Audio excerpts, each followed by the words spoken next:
Kanan atas itu intuiting. Yes. Orang yang penuh imajinasi, ingin selalu belajar sesuatu yang baru, tapi bosenan. Betul. Gitu misalnya. Dengan tatapan aja Bu Santi sudah bisa tahu saya seperti apa, guys. Kira-kira sudah bosenan, tapi selalu one step ahead. Artinya cara berpikirnya itu satu langkah di depan orang-orang lain. Nah, benar banget. Itu asli. Tapi pasti ada kelemahannya yang tadi katakan inovatif, tetapi bosanan gitu Betul. Jadi saat bosan itu datang, kita yang ngomong sendiri, sugesti diri sendiri. Jadi ada combine-nya dengan ilmu hipnosis. Kita sugesti sendiri. Ini kelemahanku, aku harus taklukkan. Hai guys, makasih ya udah klik video ini. Jangan lupa subscribe channelnya dan tonton video ini sampai habis. Karena banyak banget kisah-kisah inspiratif yang bisa kalian dapetin. Happy watching!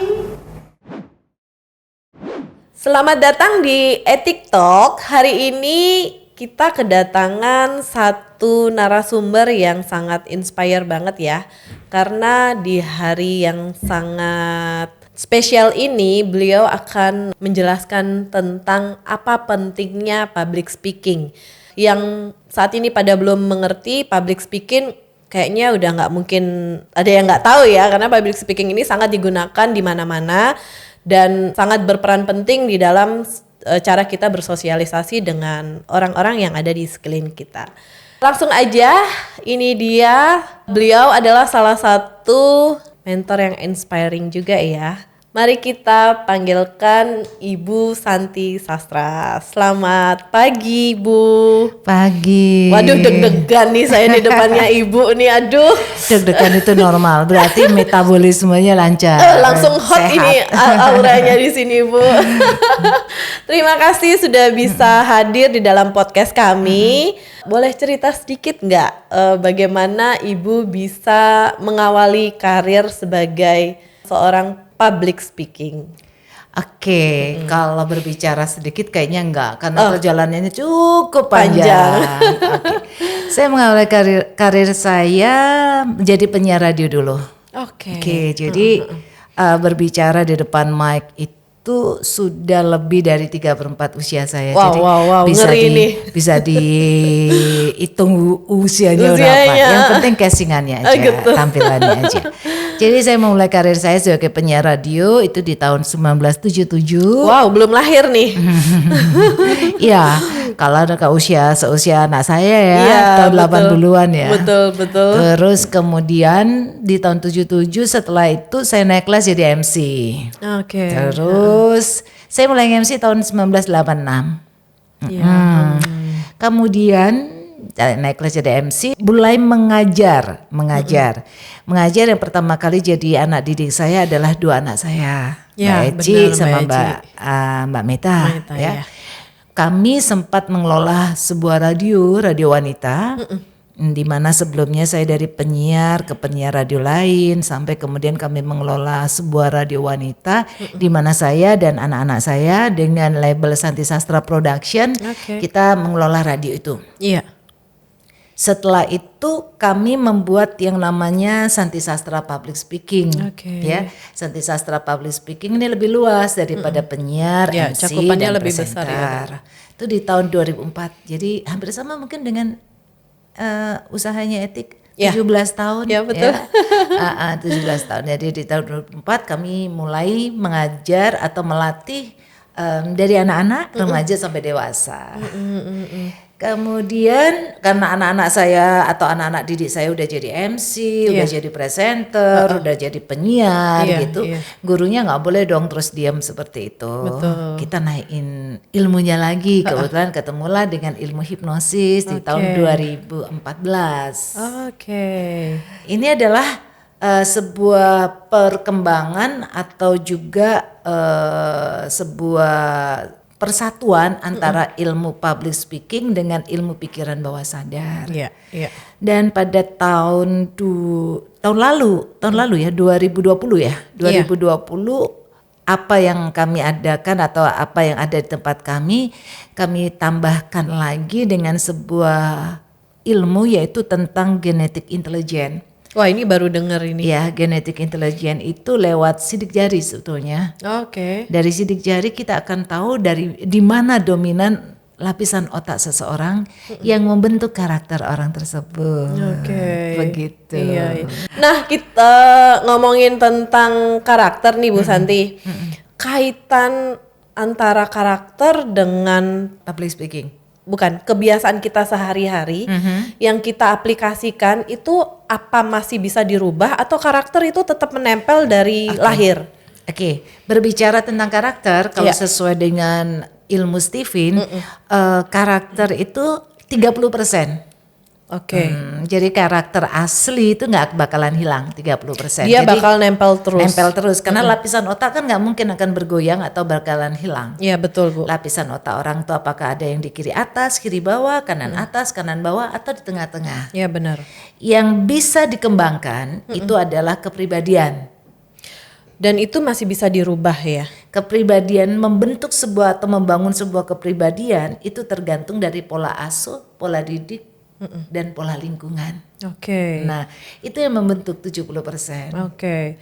Berarti ilmu Stephen itu jika kita sudah dicek melalui ilmu itu, Melalui sidik jari. melalui sidik jari itu masih bisa berubah ya. Berjalan dengan beriringnya waktu. Bukan tesnya atau bukan hasilnya yang berubah. Oke. Tapi contoh nih, Iya. setelah dites ternyata etik Iya. adalah kanan atas misalnya. Oke. Kanan atas itu intuiting. Yes. Orang yang penuh imajinasi, Iya.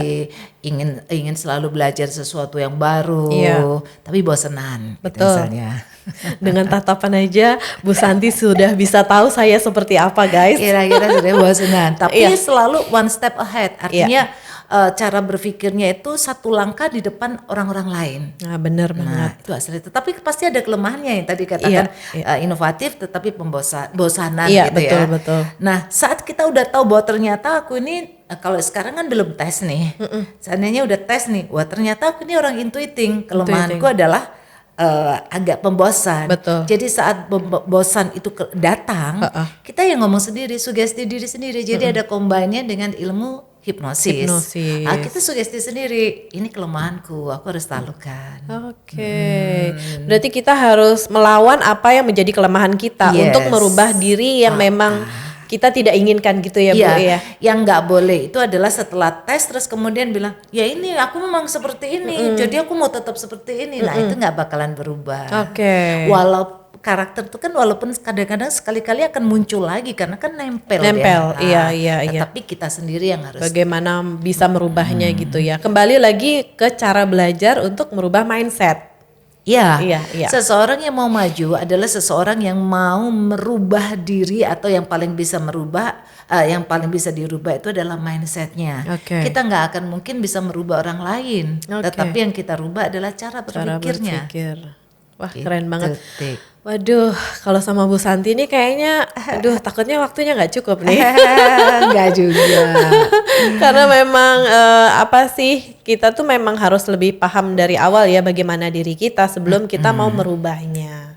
Ya sama kan. Kalau kita ingin menjadi membahagiakan orang lain, paling enggak kita harus bahagia diri sendiri Nah, dulu. betul. Tapi Gitu. terkadang orang sekarang agak lebih susah untuk membedakan diri dia untuk membahagiakan diri daripada membahagiakan orang lain gitu. Bu. Semu itu namanya. Itu namanya bahagia semu. Oh bagian semua. Namanya bahagia Bahagia semu. Bahagia yang sejati adalah membahagiakan diri sendiri dulu, Diri sendiri. baru bisa bahagiain orang lain. Nah, Memotivasi diri sendiri dulu, baru bisa baru motivasi motivasi orang orang lain. lain, Kalau betul. belum apa-apa kita pengen motivasi orang lain, itu nggak pasti. Salah itu udah salah. ya. Terus yang dimotivasi pasti masuk Mental. masuk telinga kanan, keluar telinga kiri. Gitu. Karena yang dilihat aja belum tentu bisa gitu ya Bu ya. Nah, boleh dijelaskan sedikit nih, beberapa orang kan masih agak tabu. Mungkin mereka lebih sering dengar katanya ya, jadi public speaking. Cuman mereka tuh sebenarnya belum paham arti yang sebenarnya apa itu public speaking. Boleh dijelaskan Ibu? Ya, banyak orang yang public speaking itu kan ilmunya ya. Iya. Kalau orangnya public speaker. Oke. Ya. Public speaking ini adalah sebuah ilmu keterampilan berbicara di depan umum dan untuk umum. Seseorang akan bisa berbicara di depan umum dan untuk umum kalau dia mempunyai atau memiliki seni berkomunikasi yang baik. Jadi ingat, komunikasi itu umumnya public speaking adalah bagian dari komunikasi itu. Jadi otomatis orang yang bisa berbicara di depan umum adalah orang yang bisa berkomunikasi. Untuk seseorang yang mau atau bisa berkomunikasi adalah orang-orang yang ekstrovert. Oh gitu. Berarti orang introvert itu belum tentu bisa atau bagaimana Tante? Kan Etik tadi bilang, apakah seseorang bisa berubah? Iya. Nah, ini yang saya katakan bahwa seseorang yang introvert apakah bisa berubah menjadi ekstrovert? Bisa. Seseorang harus berubah dulu menjadi ekstrovert, baru dia bisa bicara depan umum. Kalau dia nggak bisa bicara dengan orang lain, dia hanya mau berbicara dengan diri sendiri, gimana dia bisa tampil di depan umum? Iya. Betul. Iya. Jadi seperti itu. Nah, nanti dibedain lagi bicara depan umum atau public speaking itu ada komunikasi verbal, ada komunikasi non verbal. Nah, komunikasi verbal yang tidak terlihat orangnya. Kalau sekarang ini masih kita yang terlihat orangnya, ada tim yang ganteng-ganteng ini. Kalau orang yang introvert nggak bisa dia. Udah nggak enak banget kalau di depan dilihat seperti ini, nggak enak. Tapi penyiar radio kalau dia siaran sendiri, kemungkinan dia seorang introvert. Nah itu dia, ini yang mau saya bahas Bu. Banyak sekali sekarang kan konten-konten kreator nih yang mereka bisa expand, yang bisa viral dan bisa terkenal. Kebanyakan rata-rata itu orang introvert. Nah, bagaimana ini penilaian Bu Santi tentang perbedaan orang ekstrovert dan introvert, yang katanya orang ekstrovert tuh memang di depan umum dia lebih mampu berbicara, sementara orang introvert ini agak kurang. Cuman di bidang konten itu mereka kebanyakan viral. Jadi hampir sama, nggak ada hubungannya nih dengan tadi yang saya sampaikan bahwa tergantung dari genetik intelijennya. Kalau seseorang intuiting, yang lapisan otaknya di kanan atas, kecenderungan dia adalah asosial. Asosial itu adalah kurang suka bergaul dengan orang banyak. Intuiting berarti. Ya. Tapi ini kan bisa berubah sesuai dengan pola asuh, pola lingkungan, ya kan? Nah, jika itu tidak dikembangkan, dia akan menjadi seorang introvert. Karena seorang intuiting dia lebih suka berbicara sendiri dengan dunianya sendiri. Nah, itulah yang disebut ide. Manusia penuh ide itu adalah manusia intuiting.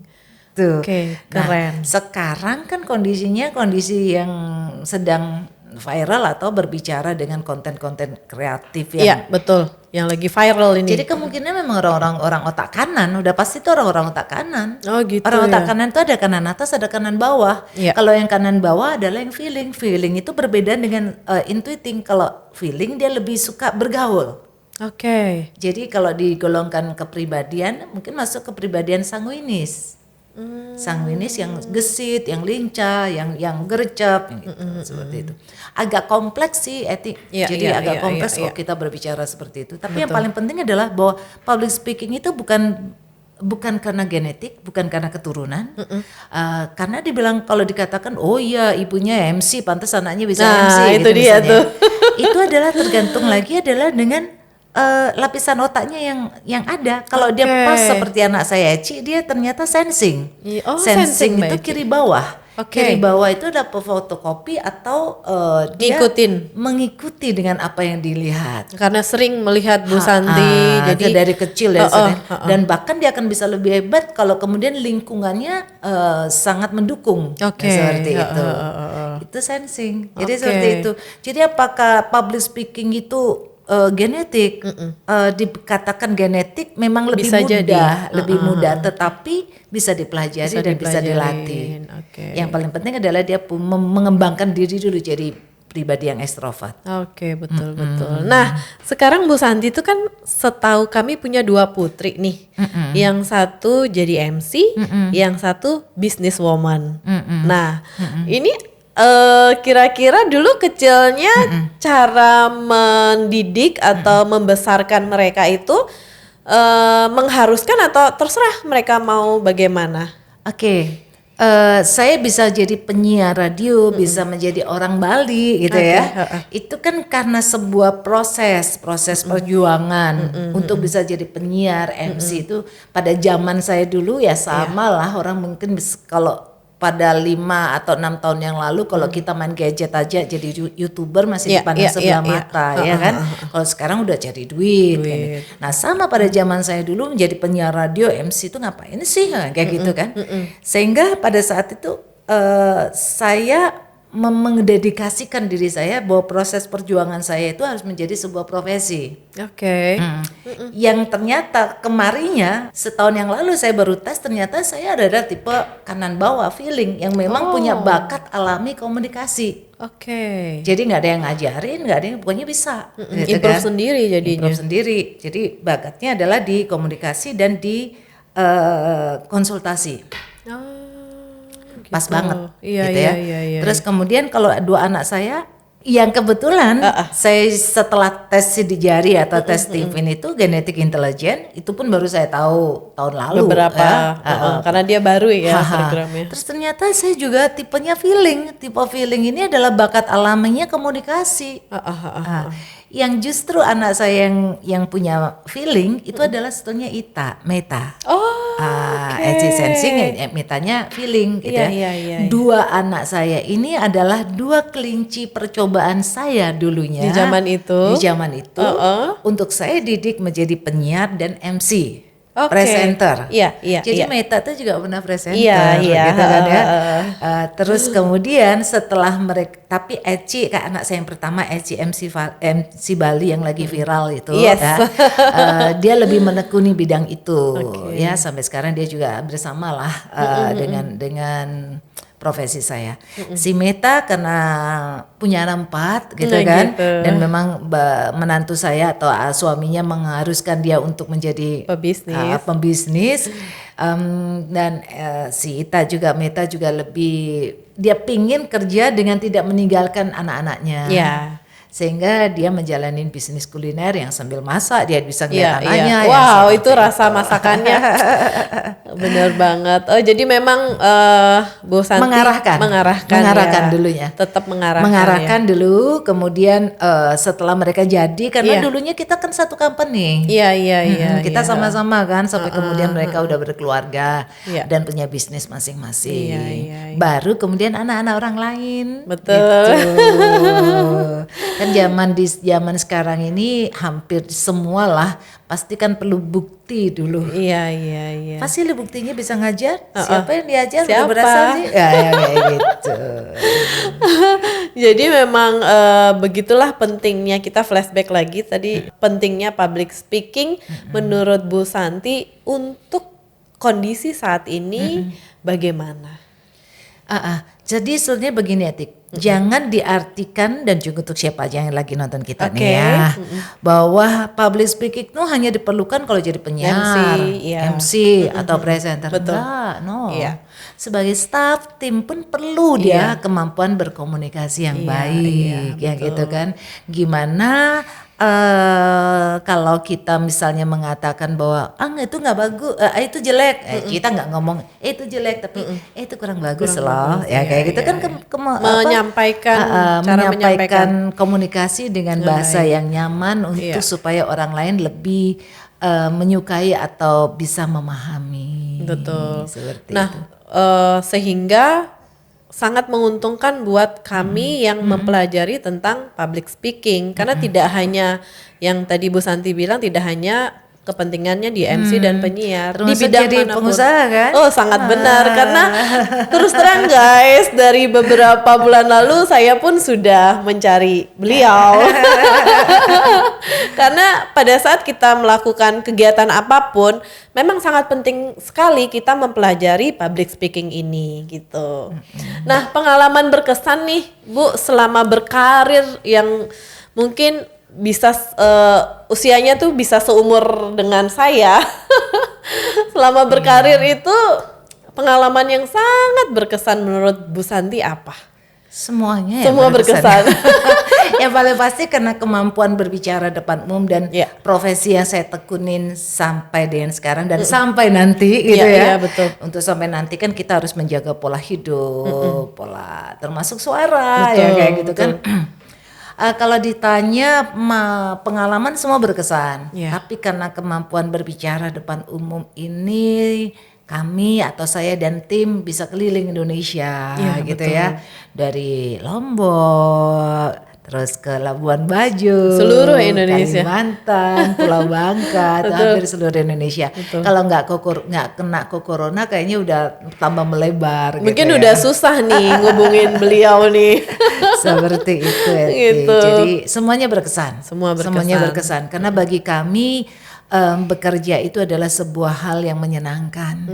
Termasuk diundang ke podcast ini. Wah. Itu udah sangat bagus, sangat kami menyenangkan yang sangat bagi kami. Berterima kasih nih beliau masih sempat untuk datang ke podcast Etik Talks. Nah, Bu Santi, yang membuat Bu Santi tertarik di awal untuk mendalami public speaking, bahkan mungkin sampai sekarang lebih mengarah ke hipnoterapi, dan yang terakhir tadi yang disampaikan genetic intelligence, itu apa? Kembali lagi ternyata sangat berperan dengan lapisan otak kita yang mana yang menempel atau dominan. Iya.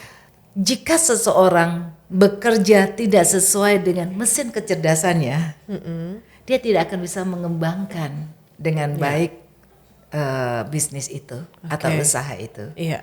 Saya ya Astunggara orang bilang orang Bali bilang bahwa saya bisa berada di sini dan bisa tetap dengan sandi sastra public speaking saya dikenal dan dipercaya oleh masyarakat. Itu dikarenakan bahwa saya cinta dengan dunia ini, dengan passion ini, dengan passion ini, sehingga saat kita mengajar atau saat kita melakukan training pun kita memakai dengan rasa, dengan happy, dengan happy rasa. Jadi seperti itu. Keren banget sih. Jadi itu yang melatar belakangi saya untuk tetap menekuni bidang ini.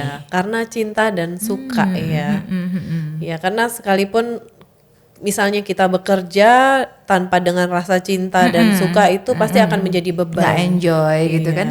Misalnya contoh, orang itu dominannya otak kanan nih, kanan atas, tapi dia terpaksa bekerja dengan kondisi kantor yang mengharuskan dia dengan hal-hal yang sifatnya konsisten, terus sesuatu yang tetap, sih nggak enjoy. Iya betul. Berarti orang yang posisi intuiting itu dia lawannya berarti dengan sensing ya Bu ya? Sensing dan thinking. Kiri atas, ada lagi kiri atas. Kalau sensing masih lebih lunak, lebih fleksibel daripada thinking. Tapi kalau thinking itu yang di kiri atas, dia pemikir.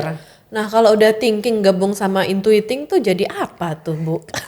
Dia bisa jadi satu tim. Jadi kalau misalnya kita tahu nih, oh si A ini thinking, yang satu ini lagi intuiting.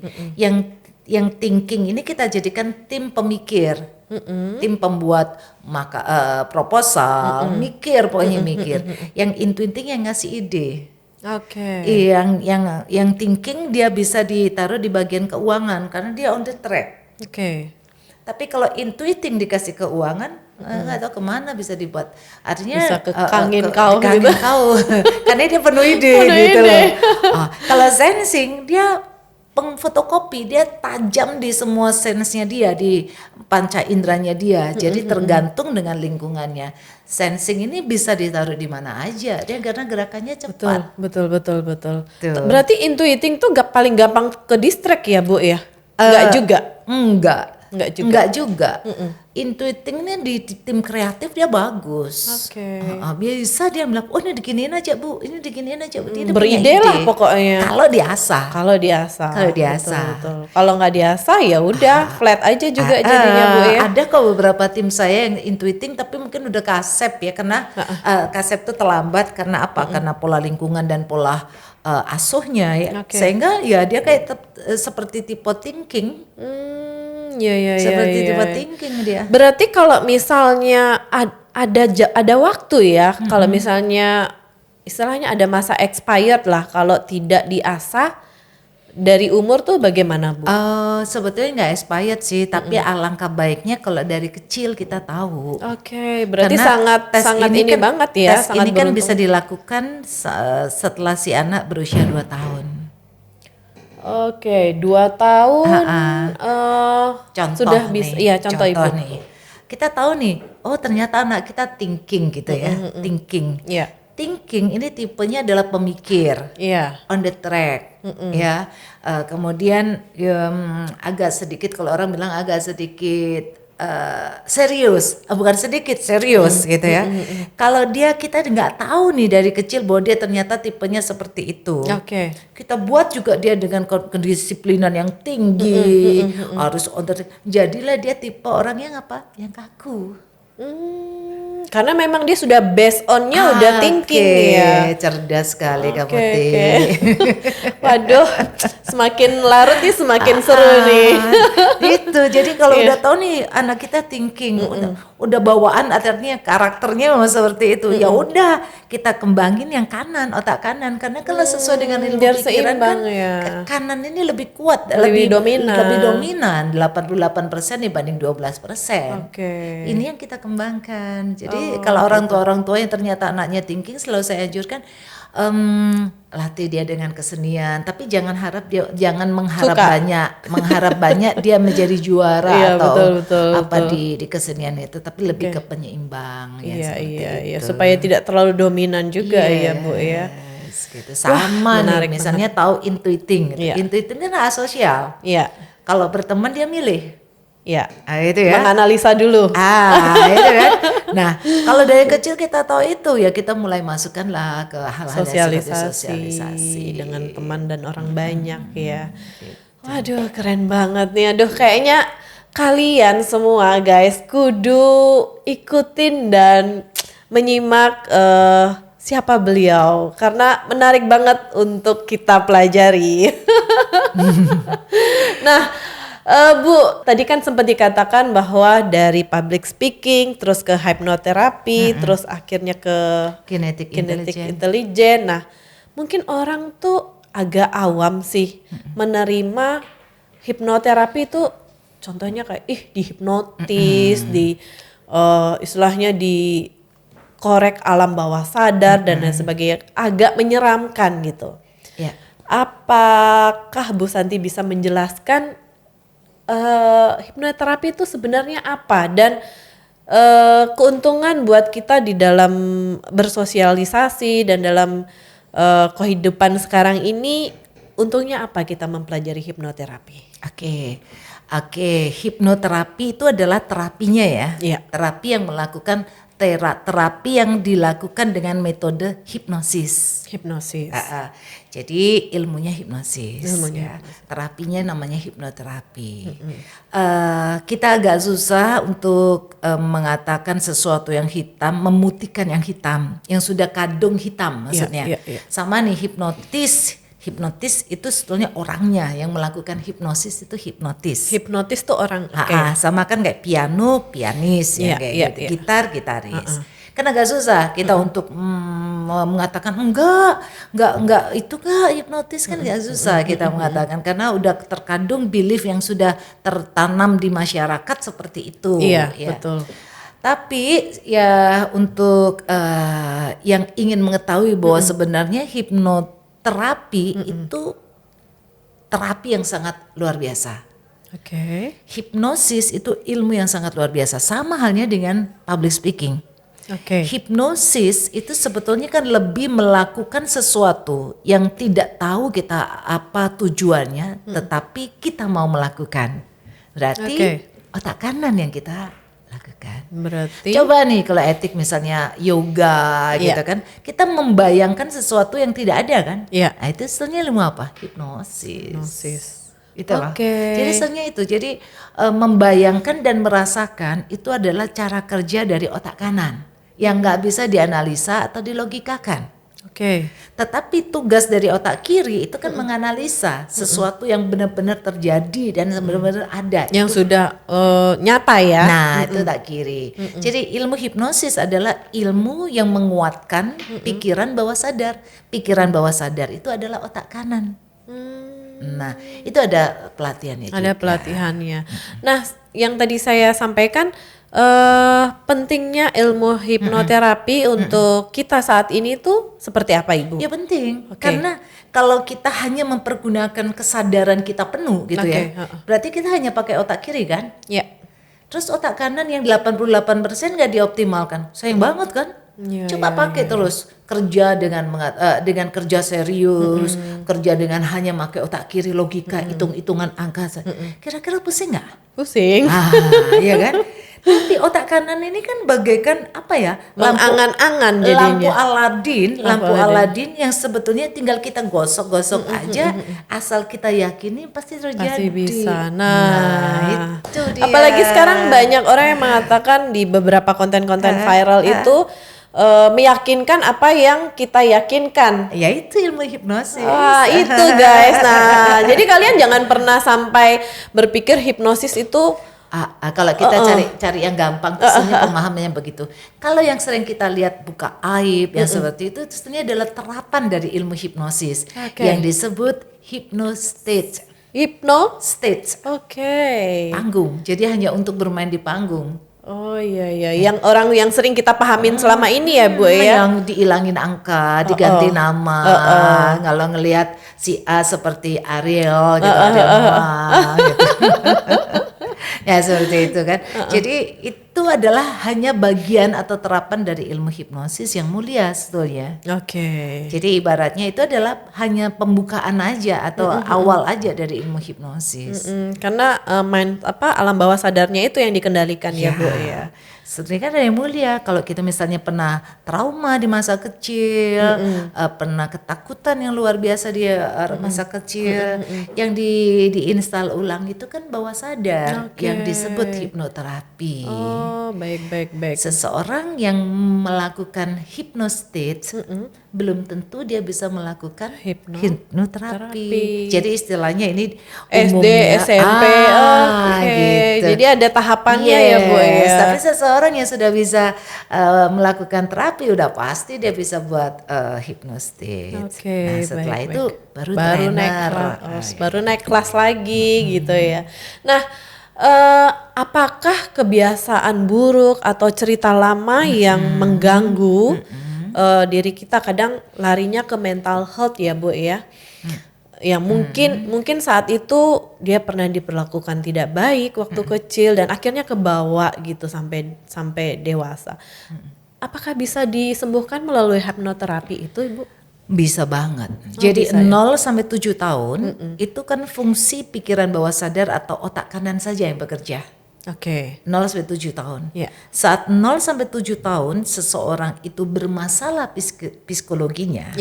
Apakah orang tua sering marah, orang tua sering tengkar, atau si anak pernah mengalami kekerasan, verbal ataupun fisik, dia pasti akan menjadi bermasalah nanti saat dia remaja atau dewasanya.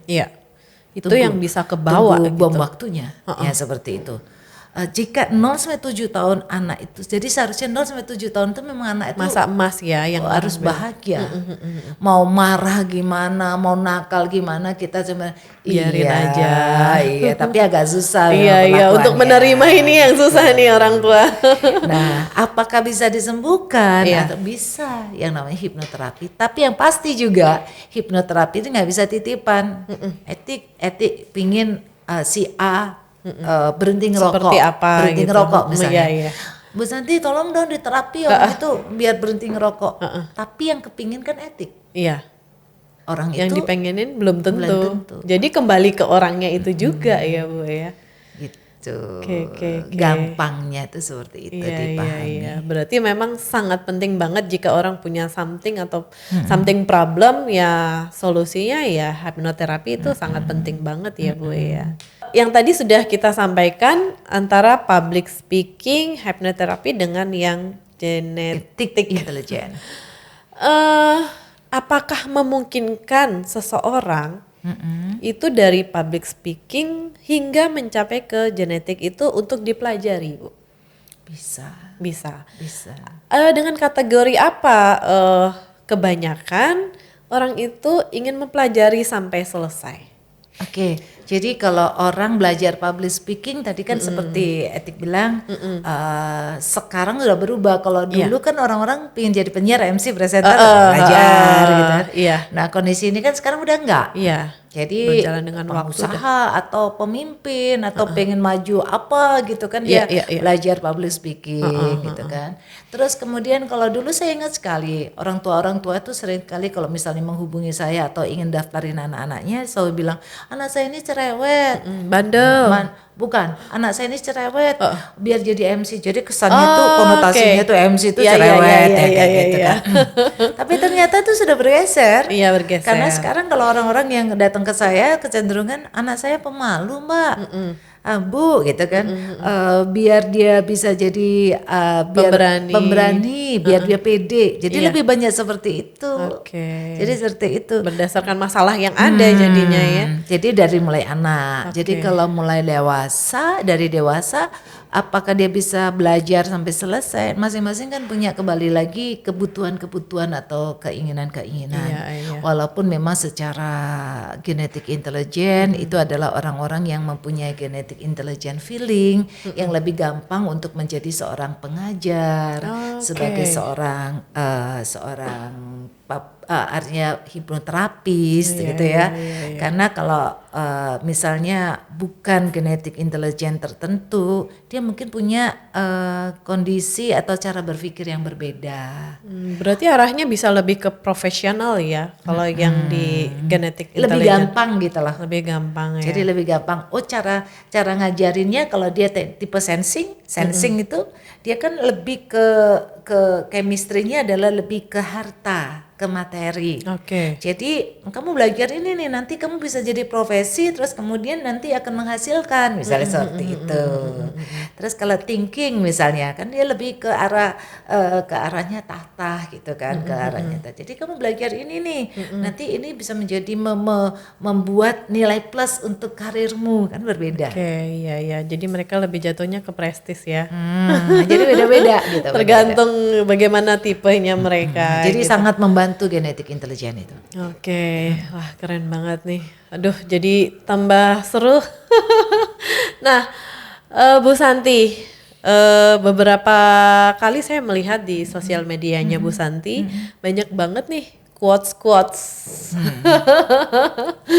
Kenapa nih Bu Santi sering banget membagi quotes kepada teman-teman di luar? Yes. Quote itu kemudian dibukukan oleh salah satu anak didik saya juga.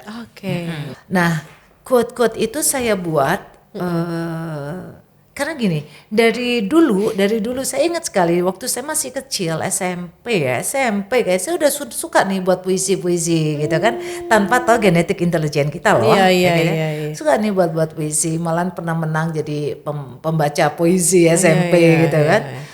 Terus disitulah feelingnya seorang feeling kelihatan ya. Harusnya, tapi kan kita nggak tahu. Nggak tahu saat itu betul. Karena pada waktu itu kan yang penting kita tekun, rajin, nilai ulangan kita bagus, kita masuk IPA.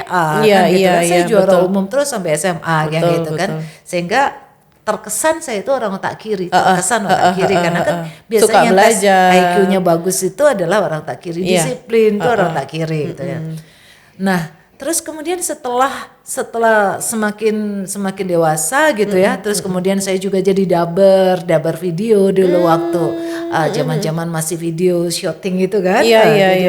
Itu pun mesti nulis, ngerangkai kalimat. Siaran radio sering ngerangkai kalimat sendiri gitu kan. Nah, berkembangnya waktu, terus kemudian ada anak didik saya namanya Niswa Jupri itu, dia ngelihat saya sering sekali nulis. Waktu itu belum terprogram gitu kan, belum terprogram dia punya kemampuan desain. Ya terus dia bilang, yuk mami, biasanya mereka manggil anak-anak didik saya manggil saya mami. Yuk kita buat konten secara teratur gitu, setiap hari di Instagram yang seperti itu. Ya bagus juga ya, sehingga saya yang mempunyai bakat di dalam mengarang, atau bukan mengarang dalam tanda kutip, bukan mengarang opini atau membuat opini sendiri, tetapi lebih ke motivasi ya gitu, sesuai dengan tagline saya seorang motivator gitu ya. saya ada aja ide-ide itu tuh keluar gitu loh. Terkadang dari kondisi-kondisi sehari-hari yang gitu ya. Pokoknya keluar ide udah langsung buat. Dan itu kumpulin, terus kemudian baru dikasih ke siswa. Boleh kita lihat dulu salah satu buku? Ini buku yang kedua. Oh, ini buku yang kedua. Buku yang kedua, buku yang pertama itu berisi 60 kutipan, kalau ini berisi 300 kutipan. Jadi setiap hari selalu ada quote-quote baru di Instagram saya. Setiap hari ya Bu ya, wow keren banget. Dan nanti kalau dibaca itu dibuat semacam cerita sama si editor saya. Padahal ini dilakukan setiap hari dari dulu ya. Dan akhirnya dibuatkan satu. Tapi bukan dari dulu loh. Oke. Ini baru tahun lalu. Oh iya, untuk membuat buku ini. Cuman kalau untuk menulis puisi dan lain sebagainya itu udah dulu suka. Karena memang udah passionnya di sana. Jadi ini juga satu hal seseorang akan bisa berbicara apa saja, Etik. Iya. Seseorang akan bisa menjadi seorang public speaker kalau dia punya kebiasaan untuk membaca, menulis dan mendengarkan. Oke. Jadi akan lebih mudah untuk berbicara. Oke. Pasti Etik juga punya seperti itu sehingga lancar berbicara. Aduh, ini aja udah deg-degan di depannya Bu Santi. Lemah kan deg-degan berarti masih normal. Sehat, masih sehat. Gitu. Oke, sekarang nih kan tadi berbicara tentang salah satu Quote, ya. Iya, salah satu quotes yang dibuat dan dijalankan oleh timnya, apa namanya? Muridnya. Konten kreator. Konten kreator, anak iya. didik saya. Nah, apakah sosial media untuk saat ini mempengaruhi kehidupan seseorang dalam kondisi yang berjalan sekarang? Iya, sekarang penting banget. Iya. Sosial media akhir-akhir ini atau tahun terakhir ini benar-benar menjadi apa ya? Merubah semua hal, termasuk usaha-usaha teman-teman di media, Iya, ya, betul. media cetak, media elektronik. Betul. Apalagi Ibu sudah dari zaman yang waktu ini terus berjalan dengan digital marketing ini bagaimana, Bu? Sangat ya. Nah, sosial media sangat penting. Nah, disinilah kalau kita mau berbicara tentang bagaimana kita membentuk diri kita dengan personal brand kita, bagaimana branding kita, ya seperti itu. Ya sosial media paling tepat. Jangan sembarang untuk menulis atau memberitakan atau menge-share sesuatu. Karena menceritakan jati diri sendiri. Sekarang kalau mau tahu seseorang pasti dilihat dulu sosial medianya. Betul. Berapa followernya? Betul. Ya, seperti itu betul. Kan. Itu ya. Konten-kontennya Fondasi gimana? jadinya Konten-kontennya gimana? Jadi sangat-sangat berpengaruh banget. Malahan kalau saya dapat kesempatan untuk kasih training, saya selalu tanya, PP kalian apa? Dari PP aja, dari picture profile itu, begitu profile picture kita akan bisa tahu si A ini bagaimana gitu. Apakah gambarnya kembang atau kosong atau sering ganti-ganti atau dan sebagainya. Jadi kelihatan ya di situ ya, luar biasa sekali. Nah, ini banyak sekali yang bertanya nih, bagaimana sih sebenarnya proses untuk menjadi public speaker yang baik? Menjadi public speaker yang baik. Iya. Oke.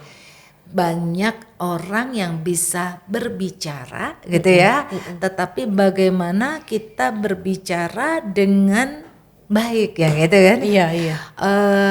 Semua bisa dilatih kok, Etik. Iya. Semua perlu dilatih dan semua ilmu ternyata yang saya pelajari yang kemudian saya bagikan saling terkait dan saling berhubungan satu dengan yang lain. Baik. Yaitu dengan dimulai dari pikiran, bagaimana kita berpikir positif. Betul. Gitu ya. Sesuatu yang negatif kita bawa ke arah positif. Gitu ya. Terus kemudian dibiasakan untuk selalu berkata-kata positif, artinya berkomunikasi yang baik. Ya. Capek, kita nggak ngomong capek. Mungkin kita perlu istirahat ya. Jadi kebiasaan berpikir, berkata dan kemudian secara otomatis akan berperilaku yang baik. Oke. Sehingga nantinya saat kita mengajar, apapun usaha kita sebetulnya, apapun usaha kita, kalau kita sudah lakukan semua ini dengan baik dan benar, dengan niat yang baik, pasti akan direstui oleh semesta. Betul. Dan hasilnya pasti akan baik. Nah seperti itu. Jadi cuman itu aja sih syaratnya. Kembali ke mindset yang positif aja ya, akan menghasilkan hal yang positif juga. Terkadang ada gini juga, jadi kita nggak boleh dong berpikir negatif, gitu kan? Nggak bisa dicegah. Terkadang ada muncul aja. pikiran Namanya negatif. manusia ya Bu ya. Tapi kan kita yang harus mengarahkan pikiran itu, mengarahkan pikiran itu, bukan kita diarahkan oleh pikiran itu. Kita yang menyetir. Oke, keren sekali sih. Apakah public speaking tuh kita bisa asah sendiri tanpa harus dipelajari atau berguru atau membaca sesuatu? Apakah dia akan bisa melatih diri kita sendiri untuk menjadi seorang public speaking? Kalau menurut saya, kan tidak banyak orang seperti, bukan sih menyombongkan diri ya. Betul. Tidak banyak sih orang seperti saya yang mempunyai bakat alami di komunikasi itu. Iya. Rata-rata banyak yang belajar. Nah, jadi jawabannya apakah public speaking itu perlu berlatih? Perlu. Iya. Tapi cari mentor yang benar-benar pas. Iya. Yang tahu tentang public speaking. Betul banget. Dan saya merasakan itu. Curhat jadinya guys. Perlu. Karena yang kita isi itu kan nanti sebagai seorang pengajar bukan lagi otak kirinya kan. Iya. Tetapi kita perlu mengajarkan teknik-tekniknya. Iya, betul. Teknik-tekniknya bagaimana public speaking itu. Gitu. Bagaimana cara sehingga orang menerima apa yang kita sampaikan ya. Terkadang contoh kita pengennya mau ngomong apa, tapi ketika ke distrik atau apa justru malah yang keluarnya berbeda. Iya. Karena kecepatan otak sama kecepatan berucap otak pikir ya. Kecepatan otak atau kecepatan berpikir dengan kecepatan ucap itu terkadang lebih cepat otak. Oh gitu. Ya. Sehingga itu kecenderungan orang-orang yang mempunyai intelektual yang tinggi. Oh gitu ya. Kalau bukannya ke distrik ya Bu ya. Terus kalau orang-orang yang terlalu banyak mikir, jadi ya banyak segregasi vokalnya ya gitu. Jadi sebelum menyampaikan itu dia kehenti dulu nih dalam pikiran, bener nggak yang dia omongin. Jadi mikir terus gitu ya. Apalagi yang terbiasa untuk berbicara nggak benar. Iya betul, gitu betul. Padahal kalau kita di depan umum ini kan kita harus selalu ngomong yang benar. Gitu. Nah, jadi makanya saya tadi bilang kan harus dilatih untuk selalu berkata yang benar. Jangan pernah takut berbicara kalau kita berbicaranya yang benar dan baik. Nah coba bayangin kalau kebiasaan ngomongin orang, kebiasaan ngomongin jelek orang. Nah waktu mau ngomong depan umum udah bingung karena udah terbiasa dia ngomong yang aneh-aneh ya Bu ya. Betul. Nah, pentingnya sosial media tadi sudah saya tanyakan. Pentingnya sosial media dan digital marketing untuk kaula muda saat ini menurut Bu Santi seperti apa? Karena ini lebih general.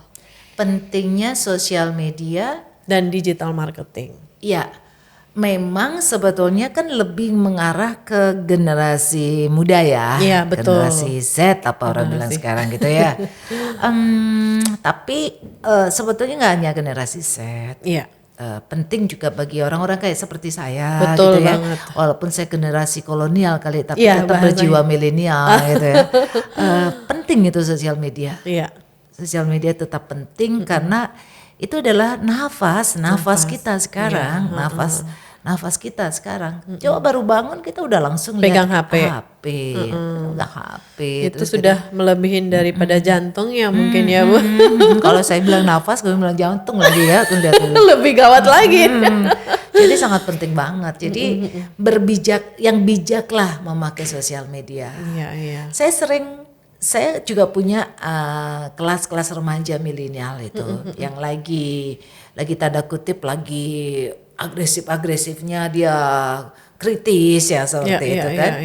Terkadang kan agak susah kalau mempunyai role model yang artinya panutan yang agak agak menyimpang seperti itu. Jadi kadang-kadang sering komentarnya nggak benar. Iya, kayak gitu biasanya kita apa yang mau luruskan. disampaikan, apa yang dipikirkan langsung ditulis, langsung di ini. Nah, itu gimana cara menanggapi kaum-kaum seperti ini, Ya, Ibu? kalau dia masih dalam arti karena saya cukup apa ya dengan sosial media ini cukup aktif gitu Iya, kan, cukup iya. memantau juga kan semua Iya. anak-anak didik saya mesti harus follow IG saya Iya, ya kayak iya. gitu ya, dan kemudian saya juga bisa mantau gitu kan, munculkan kata namanya dia, namanya saya kalau misalnya ada yang nyeleneh ya saya kasih tahu, Tegur. Iya. tegurnya pun sesuai dengan ininya dia, dengan genetik intelijennya dia gitu Iya, kan. Kalau yang perasa ditegur ya pasti akan Nangis. ya, susah, nggak ada sih yang saya nangis gitu. Tapi artinya kita sangat memahami Iya, gitu. iya. Dan rata-rata mereka nurut gitu. Menurut, karena mereka sudah paham ya. Kalau mereka lagi baik ya kita harus puji gitu. Tapi kalau lagi salah ya kita harus kasih tahu. Iya. Keren banget nih. Nah, Bu Santi, ini yang terakhir. Boleh tahu dan bisa disampaikan pesan untuk generasi muda saat ini seperti apa? Pesan saya bahwa untuk generasi muda, masa muda itu masa yang nggak bisa terulang lagi. Oke. Jadi benar-benar manfaatkan masa produktivitas ini untuk hal-hal yang baik. Oke. Karena nanti kalau sudah lewat masa muda itu hanya bisa jadi kenangan. Selalu akan bilang, kok dulu aku nggak begini, kok nggak seperti itu. Jadi pergunakan masa muda ini dengan sebaik-baiknya karena nggak akan terulang lagi. Oke, wah keren banget tuh guys. Jadi menurut Ibu Santi, masa muda pergunakanlah sebaik-baiknya sehingga akan bermanfaat buat kalian ke depannya. Jangan pernah menyia-nyiakan masa muda kalian. Begitu ya Bu. Terima kasih banyak Bu Santi sudah meluangkan waktu ke podcast kami. Semoga nanti di luar sana kita akan menjalin silaturahmi yang lebih dalam lagi. Terima kasih Eti. Iya, sama-sama.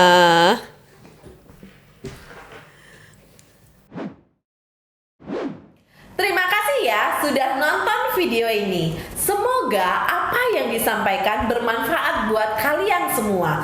Tonton juga video yang lainnya. Jangan lupa like, comment, subscribe, dan share ke semua orang. Thank you.